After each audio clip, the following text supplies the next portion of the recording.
செய்தியை பார்க்கிறோம். மயிலாடுதுறை பழைய பேருந்து நிலையம் அருகே ஹோட்டல் ஊழியரை 6 பேர் கொண்ட கும்பல் கொடூரமாக தாக்குதல் நடத்தியிருக்கிறது.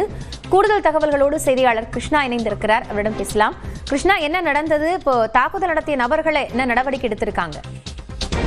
மயிலாடுதுறை காமராஜர் பேருந்து நிலையத்தில் உணவகம் ஒன்றில் நுழைந்து 6 பேர் கொண்ட கும்பல் தாக்குதல் நடத்திய சிசிடிவி தற்போது வைரலாக பரவி வருகிறது.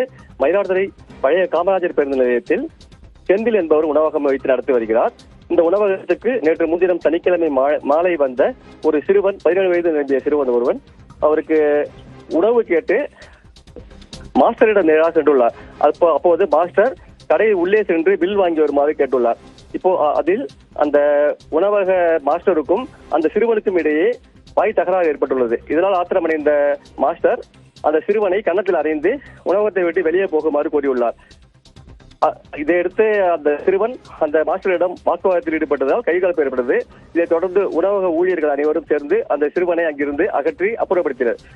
இதில் ஆத்திரமடைந்த அந்த சிறுவன் சிறிது நேரத்தில் தனது சகோதரர் மற்றும் 4 பேர் உள்பட மொத்தம் 5 பேர் உணவகத்துக்கு வந்து உணவகத்தின் மாஸ்டரான ஆரோன் என்பவரை கடுமையாக தாக்கியுள்ளார்கள். மேலும் இதில் காயமடைந்த அவர் தலையில் ரத்தம் சொட்ட சொட்ட நின்ற போதிலும் அவரை வெளியில் இழுத்து வந்து பேருந்து நிலையத்தின் வாசலில் போட்டு மீண்டும் தாக்குதல் நடத்தியுள்ளார்கள். இதைத் தொடர்ந்து அந்த பகுதி வணிகர்கள் கூடியதை தொடர்ந்து அந்த 6 பேரும் அங்கிருந்து தலைமறையாகிவிட்டார்கள். இது குறித்த புகாரின் பேரில் மயிலாடுதுறை போலீசார் வழக்கு பதிவு செய்து அந்த சிறுவனையும் சிறுவனின் சகோதரர் பிரவீன் என்பவரையும் கைது செய்துள்ளார்கள். சிறுவன் 18 வயது நிரம்பாதவர் என்பதால் அவர் கூர்நோக்கு இல்லத்துக்கு அனுப்பப்பட்டுள்ளார்.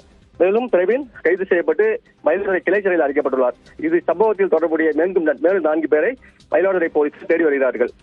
இந்த சிசிடிவி தற்போது வைரலாக பரவி வருகிறது. குமார், விவரங்களுக்காக